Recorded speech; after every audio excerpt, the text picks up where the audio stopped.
السلام عليكم ورحمة الله وبركاته. إن الحمد لله نستعينه ونستغفره ونعوذ بالله من شرور أنفسنا ومن سيئات أعمالنا، من يهده فلا مضل له ومن يضلل فلا هادي له، ونشهد أن لا إله إلا الله ونشهد أن محمدا رسول الله. رب اشرح لي صدري ويسر لي أمري واحلل عقدة من لساني يفقهوا قولي. Last week, I was attending a khutbah in a different masjid, in a different state, and when listening to this khutbah, the khatib started off with a story that really took me away. And so I'd like to share the story as well. He mentioned the story about this man who, before was in a plane, and before his flight, he asks one of the air steward people, may I speak to the pilot? And so the people take him to the pilot, and he begins to start questioning the pilot. How do we know the engine is good? What is the flight direction?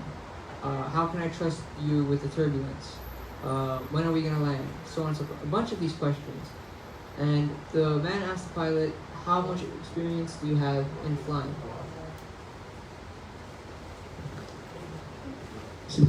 Okay. So anyway, like I was saying, this man was asking the pilot all these questions.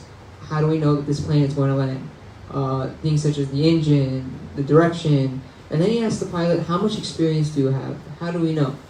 This pilot asked, I've been flying for this amount of years, I've been in aviation school, I've gotten my degree, everything, so on and so forth. And then the pilot turned to the man and asked, how much experience do you have with flying? And the man says, I have nothing. No experience, no degree, no nothing. And just to imagine, why would you, with no experience, with no degree, go and ask a man which has clearly much more experience and knowledge on you on this subject, and start to question this stuff? The arrogance, or just the sort of emotion. I don't really have the best word for it, but the emotion that you would have here is like, why would you do that? And the point of the story was that in our lives, a lot of times we question Allah subhanahu wa ta'ala with the way how things go. We ask, why did these things happen? Why am I going through this? Or why is this happening? And we tend to question Allah subhanahu wa ta'ala without failing to realize that Allah subhanahu wa ta'ala is the best planner of all planners. And so that is what my khutbah is going to be about today. I want to talk about why we should trust Allah when things go south. So, I've heard this saying about how Allah subhanahu wa ta'ala is responsible for creating such an intricate cosmic universe. I'm no astronomer or whatever, but it doesn't take an astronomer to understand how beautiful our universe is created. The solar system, the gravitational forces, so on and so forth. And it's not even just that. Biology, the way how our organs work, our circulatory system, nervous system, etc. All of these stuff, they're so beautifully and intricately designed. And Allah subhanahu wa ta'ala is the designer. So if we trust Allah subhanahu wa ta'ala with this stuff, and we understand that Allah subhanahu wa ta'ala was responsible for designing all of these things, then how can we not trust Him for designing and planning out our lives and the way how things go? When I talk about trust, I don't necessarily mean blindly trust. I just want to put this in there. I know this derails the point for a second, but I want to put this in there. What exactly do I mean by trusting in Allah subhanahu wa ta'ala? Of course, we have to trust in Allah subhanahu wa ta'ala in everything that we do, but we have to be completely rational. We also have to be rational. We have to live out our daily lives. Remember, we have free will, we have the choice to do whatever, and our actions will have consequences. And one story that I can give that describes what I'm talking about is about this man who came to the Prophet ﷺ complaining about how his camel escaped. And the Prophet ﷺ asked this man, Did you tie your camel? And this man said, I didn't tie my camel. I trusted Allah subhanahu wa ta'ala. And the Prophet ﷺ said, tie your camel first, then put your trust in Allah. Now, what does this story mean? Well, the most basic and surface level takeaway that we can have from the story is that we have to trust in Allah subhanahu wa ta'ala while doing our work. A lot of times we tend to not practice or study for things that we have to do, and then when they go south, we tend to blame, I thought Allah subhanahu wa ta'ala was supposed to protect me and make me pass through this. We have to understand that trusting Allah subhanahu wa ta'ala means we also have to do our work too. The other takeaway that I had from this story was that we also trust in Allah subhanahu wa ta'ala with our abilities. Like for example, if the man trusted Allah subhanahu wa ta'ala in when he didn't tie his camel, and as a result the camel escaped. And we have to trust Allah subhanahu wa ta'ala that the camel escaping was a part of Allah's plan and was a part of the final thing. And similarly, in all of our actions, in every single way, we have to understand that Allah subhanahu wa ta'ala has planned out the best outcome for all of us. There's a ayah in the Quran, Surah 65, verse 3, that says, "And whoever relies upon Allah, then He is sufficient for him. Indeed, Allah will accomplish His purpose. Allah has already set everything a decreed extent." And we have a lot of things going on in our lives. We have a lot of things that cause us stress, certain trials and whatever we have to go through. But we have to remember that we have the greatest friend that we have in Allah subhanahu wa ta'ala. And as long as we trust in Allah subhanahu wa ta'ala and we accept whatever that happens to us, everything will be fine. I remember once when I was much younger, I was attending this one lecture by a sheikh a long time ago. But he gave this example about this family with a wedding. And we all know how weddings in our culture, how expensive they get. But this wedding, this family was stressed out because this wedding, for financial reasons and whatnot. And he said this millionaire or billionaire, some really rich person comes and asks this family, tells this family, do not worry about any expenses, do not worry about anything, I got this completely covered. Obviously the family feels relieved that, oh okay, we don't got to worry about anything, this man got us. And the point of the story was that we should be trusting in Allah subhanahu wa ta'ala as well. Because in our lives, Allah subhanahu wa ta'ala has planned things out for us, so why do we not trust Him just as we would trust any single man? Like how we would trust a pilot in taking us in a giant metal box 10,000 feet up in the air, and we trust that He will take us to our destination safely and soundly when we haven't even met or seen this man, most likely. Or in a similar case, how we'll trust a man who has a lot of money to finance and make sure that our marriage and wedding goes well. Why don't we trust in Allah subhanahu wa ta'ala who planned this entire world from the beginning? We have to understand that Allah subhanahu wa ta'ala has the best plan for everything. And everything that we do and everything that happens in our lives happens for a reason. Something that I'm a firm believer in. With so many trials and bad things happening in our world, we tend to forget that Allah subhanahu wa ta'ala is the one who plans this, and Allah subhanahu wa ta'ala has something planned for us in the future, just getting so caught up. And we tend to ask, why did these things happen? Why does this happen to us? Similarly the questions that I mentioned previously. One thing that I want to say though, is that a lot of these times, these trials occur only because Allah subhanahu wa ta'ala planned it for us. In the Quran, Allah subhanahu wa ta'ala says, "Oh, no soul does Allah place a burden greater than it can bear." And this is in Surah Al-Baqarah, ayah 286. Now, oftentimes, when we hear a lot about, when we're in the space for mental health professionals, therapy experts, etc., in these sessions, they mention a lot when talking to people who have trauma. What I've noticed is that a lot of times they tell these trauma patients, you're strong. You're strong that you have went through this thing. You're strong that you came out strongly from this. And you're strong for making it through. And the beauty that I find in this ayah that I just read is that this is Allah subhanahu wa ta'ala's way of telling us that we are stronger than what we go through, despite what we think.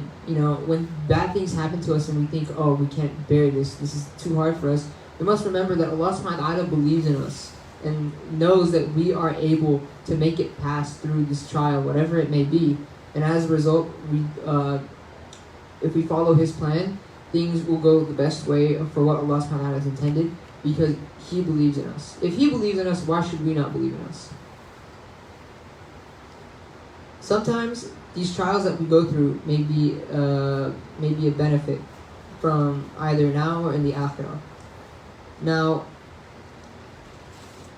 in the akhirah, things, for example, we might go through a certain thing, but whatever it may be, but we realize that Allah subhanahu wa ta'ala is going to count this as a good deed in the Day of Judgment for us, and it's going to help us at a time when we very much need it. But if it doesn't help us in the akhirah, it's going to help us in the dunya, one way or another. Sometimes trials can benefit you with much needed knowledge and experience, and can help you out in so many ways. Now, the first point, knowledge and experience, is something that we a lot of times go through. Like, your tire might break down in the middle of the freeway at night or something, and you need to switch it out. And it might seem like a very tough trial at first, but once you learn how to do it, You might be able to help out someone, or you might be you might be better equipped with this knowledge and experience. And this is one example of how things that seem bad at first end up being helpful later on. And other times, things that may seem bad, like I said, things that may seem bad at first but might help later on, happen in a more physical and more, in a more physical way. One thing, I know that these past 2 years, a lot of, things happened that were not ideal. These past 2 years have been rough on a lot of people, but we learned a lot of much needed lessons, and we obtained a lot of much needed things within these past 2 years. I myself has firsthand experienced this in a lot of ways. Certain things that I went through just a few years ago, I learned, and I've gained so much knowledge and so much experience, and these things have helped me out to this day. Things appear bad at first, but they will be they'll end up good later on. And I want to end the story with going back to that khutbah that I heard last week that I'm basing mine off of. This man was traveling from one city to the other to take some Quran classes. And while he was traveling, going back home, he was not a citizen of the U.S. He had a visa or a permit to stay here.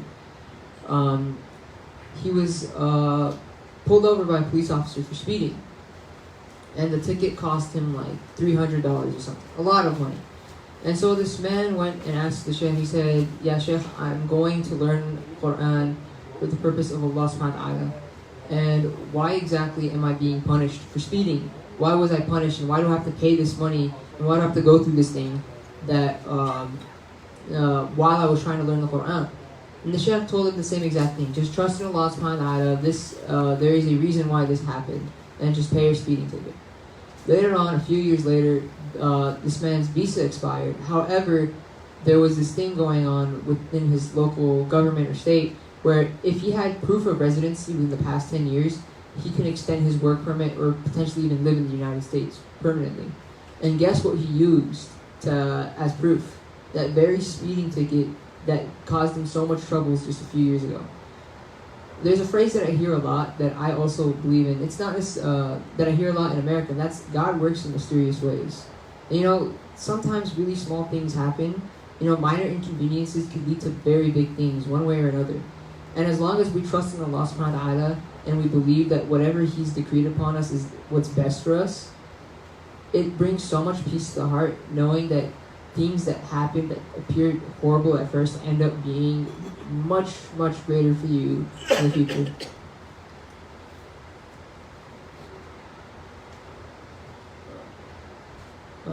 أقول قولي هذا أستغفر الله إن الله غفور رحيم.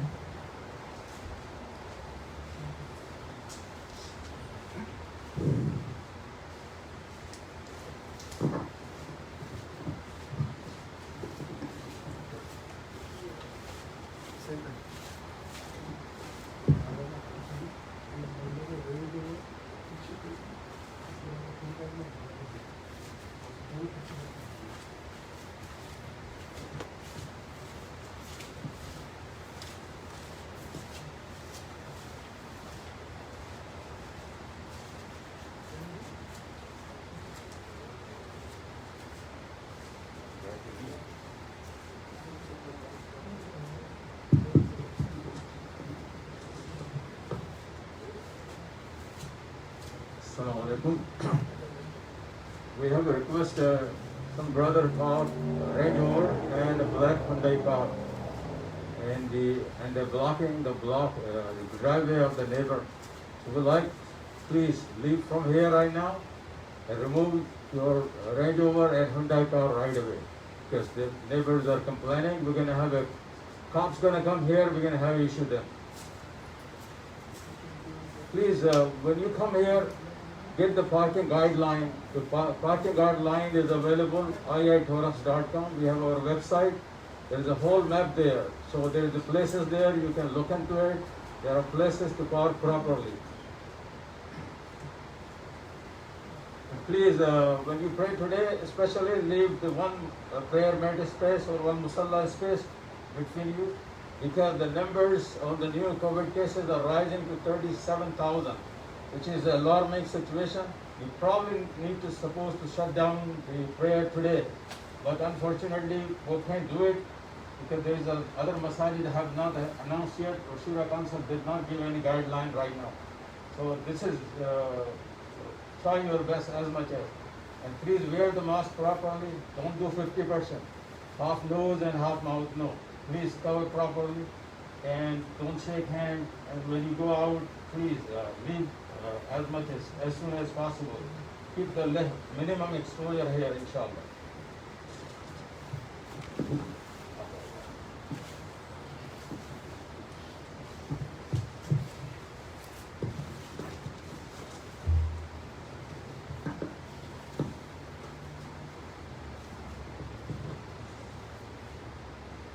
Allahu Akbar, Allahu Akbar, Allahu Akbar, Allahu Akbar. Ashhadu an la ilaha illallah. Ashhadu an la ilaha illallah. Ashhadu anna Muhammadar Rasulullah. Ashhadu anna Muhammadar Rasulullah. Hayya ala salah, hayya ala salah, hayya ala falah, hayya ala falah. Allahu Akbar, Allahu Akbar, la ilaha illallah.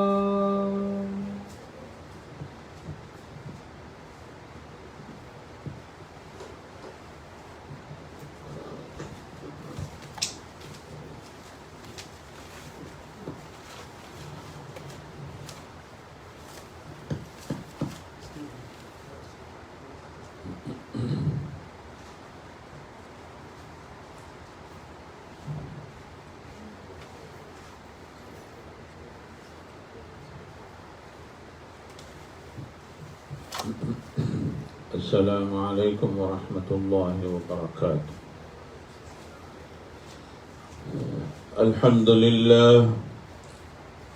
الحمد لله الذي جعل الدنيا مزرعة للآخرة ومكسبة للعاقبة. أشهد أن لا إله إلا الله وحده لا شريك له، وأشهد أن سيدنا ونبينا ومولانا محمدا عبده ورسوله صلى الله عليه وعلى آله وأصحابه وأتباعه أجمعين. أما بعد، فيا معشر الإخوان، اعلموا أن الدنيا خلقت لكم وأنكم خلقتم للآخرة، فتزودوا من العاجلة للآجلة، ولا تجعلوها منتهى آمالكم وغايات أعمالكم، واقنعوا على الحلال من الحرام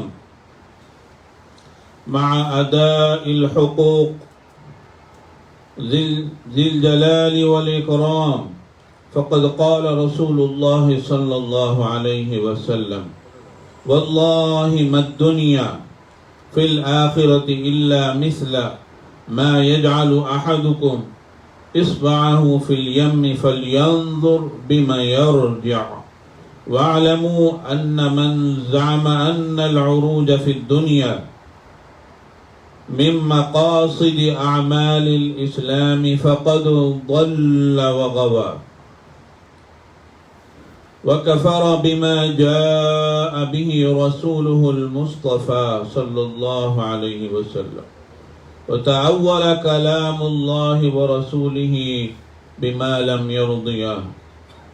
استمعوا أن أعلى مقاصد أعمال الإسلام ابتغاء وجه ربنا العلام، كما قال الله سبحانه عز وجل: أعوذ بالله من الشيطان الرجيم، بسم الله الرحمن الرحيم. قل إن صلاتي ونسكي ومحياي ومماتي لله رب العالمين لا شريك له وبذلك أمرت وأنا أول المسلمين. بارك الله لنا ولكم في القرآن العظيم ونفعنا وإياكم منه بالآيات والذكر الحكيم. إنه تعالى جواد كريم قديم ملك بر رؤوف رحيم ورب حليم.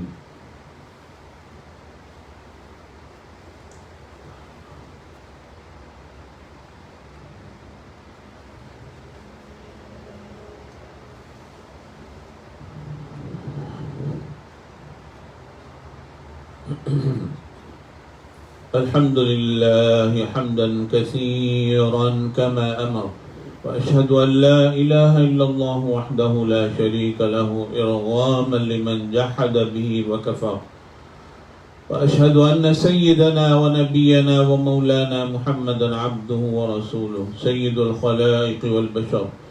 اللهم صل وسلم وبارك على سيدنا ونبينا ومولانا محمد وعلى آله وأصحابه مصابيح الغرر. عباد الله اتقوا الله تعالى من سماع اللغو وفضول الخبر وانتهوا عما نهاكم عنه وزجر، واعلموا أن الله أمركم بأمر بدأ فيه بنفسه وثنى بملائكة المسبحة لقدسه، وثلث بكم أيها المؤمنون من برية جنه وإنسه، فقال تعالى مخبرا وآمرا: إن الله وملائكته يصلون على النبي يا أيها الذين آمنوا صلوا عليه وسلموا تسليما.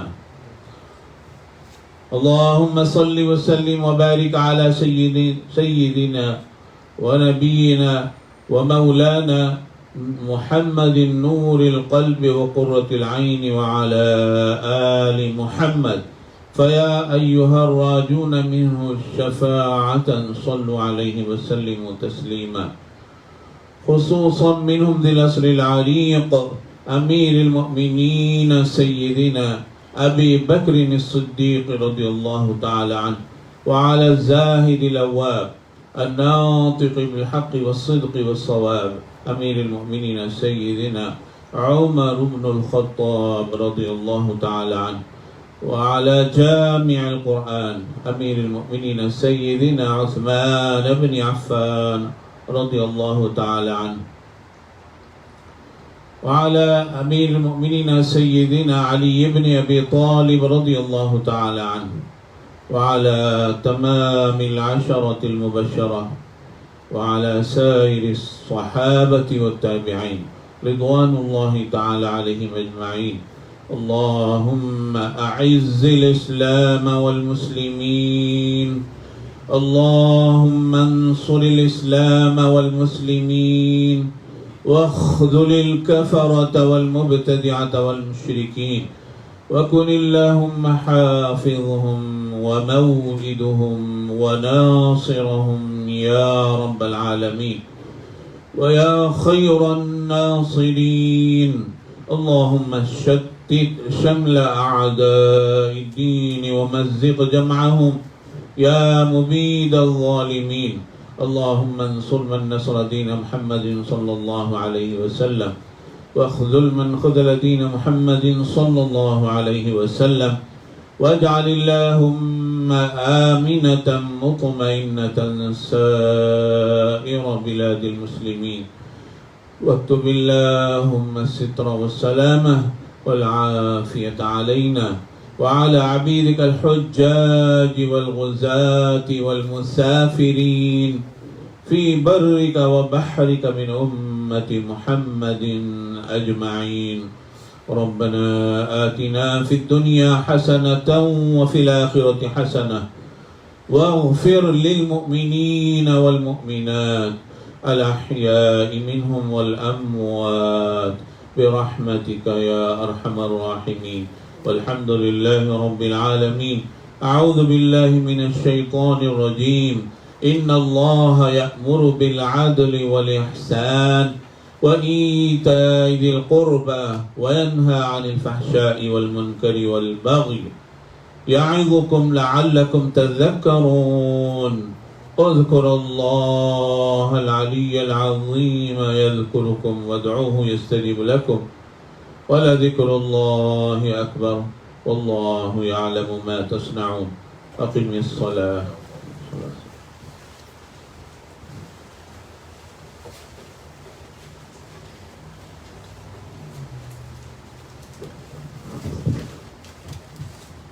الله أكبر الله أكبر الله أكبر الله أكبر أشهد أن لا إله إلا الله أشهد أن لا إله إلا الله أشهد أن محمدا رسول الله أشهد أن محمدا رسول الله حي على الصلاة حي على الصلاة حي على الفلاح حي على الفلاح قد قامت الصلاة قد قامت الصلاة الله أكبر الله أكبر لا إله إلا الله.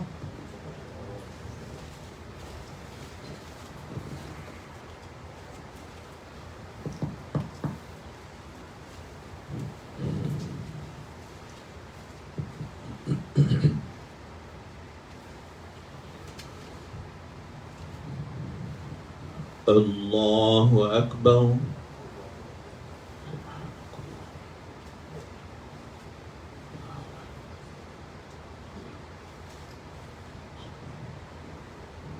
الحمد لله رب العالمين الرحمن الرحيم مالك يوم الدين إياك نعبد وإياك نستعين اهدنا الصراط المستقيم صراط الذين أنعمت عليهم غير المغضوب عليهم ولا الضالين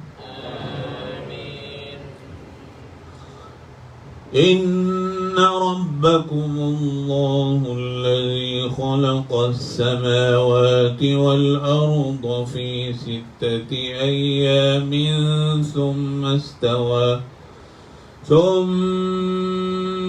استوى على العرش يغشي الليل النهار يطلبه حثيثا والشمس والقمر والنجوم مسخرات بأمره ألا له الخلق والأمر تبارك الله رب العالمين ادعوا ربكم تضرعا وخفية إنه لا يحب المعتدين ولا تفسدوا في الأرض بعد إصلاحها وادعوه خوفا وطمعا إن رحمة الله قريب من المحسنين. الله أكبر.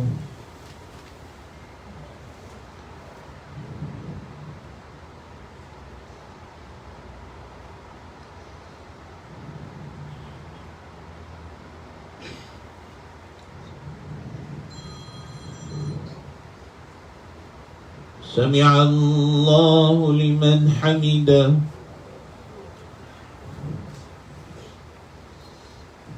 الله أكبر.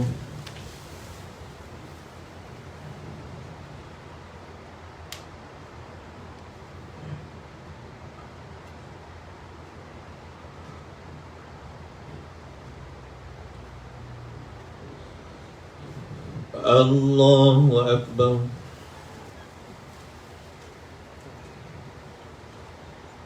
الله أكبر.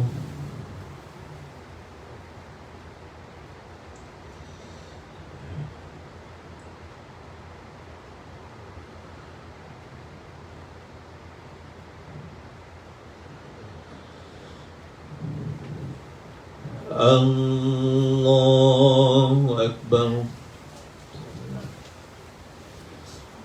الحمد لله رب العالمين الرحمن الرحيم مالك يوم الدين إياك نعبد وإياك نستعين اهدنا الصراط المستقيم صراط الذين أنعمت عليهم غير المغضوب عليهم ولا الضالين.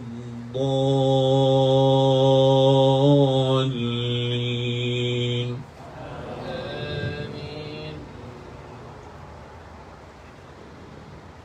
إن الأبرار لفي نعيم وإن الفجار لفي جحيم يصلونها يوم الدين وما هم عنها بغائبين.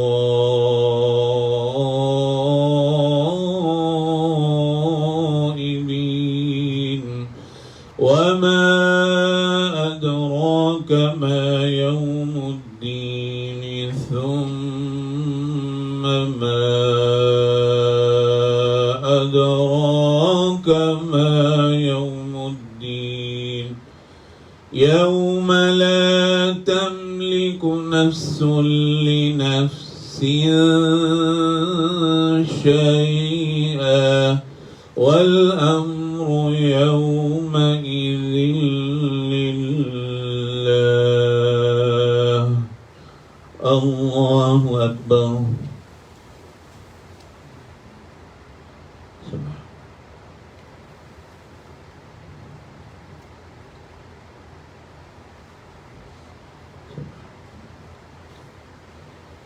سمع الله لمن حمده. الله أكبر.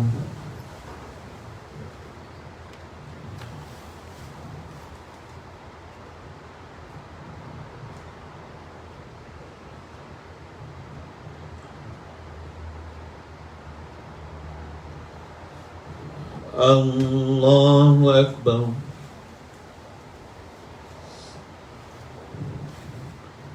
الله أكبر.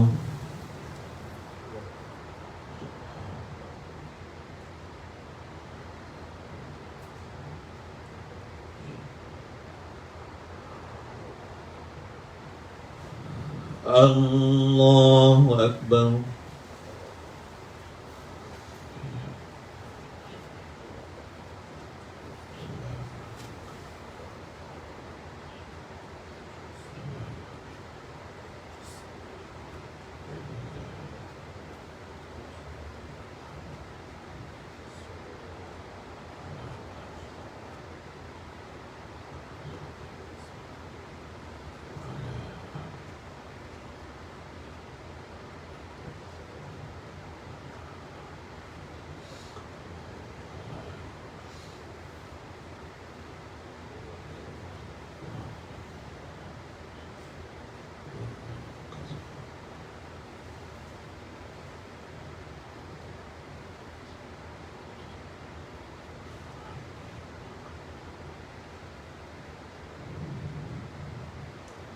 السلام عليكم ورحمة الله. السلام عليكم ورحمة الله.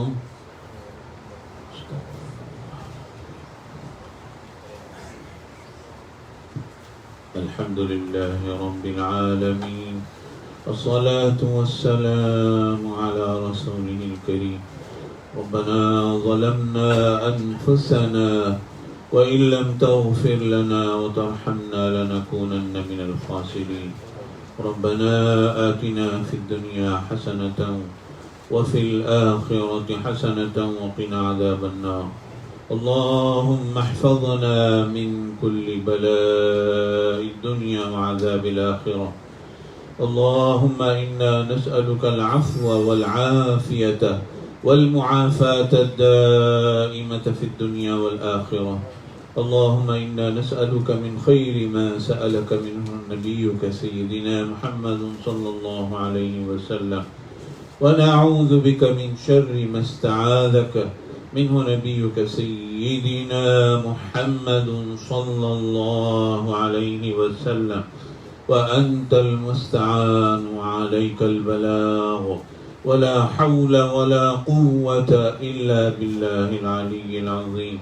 وصلى الله تعالى على خير خلقه سيدنا محمد وعلى آله وأصحابه أجمعين، والحمد لله رب العالمين.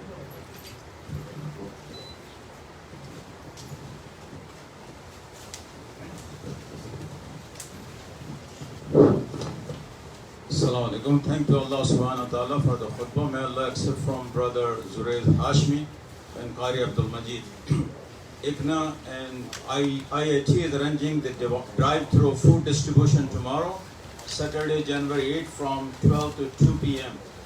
That includes the bag of rice, canned food and fruits. Again, the COVID numbers are going high, so please do extra precautions. We have a request brother for Piram Tampi. He passed away, is the father of Ali Tampi. May Allah grant his departed soul eternal peace, Jannatul Firdaus, and grant patient his family members and relatives. Ameen. May Allah also grant speedy recovery to mother of attorney Omar Khan. She is hospitalized, and also Arshad Mehman is a regular Muslim here.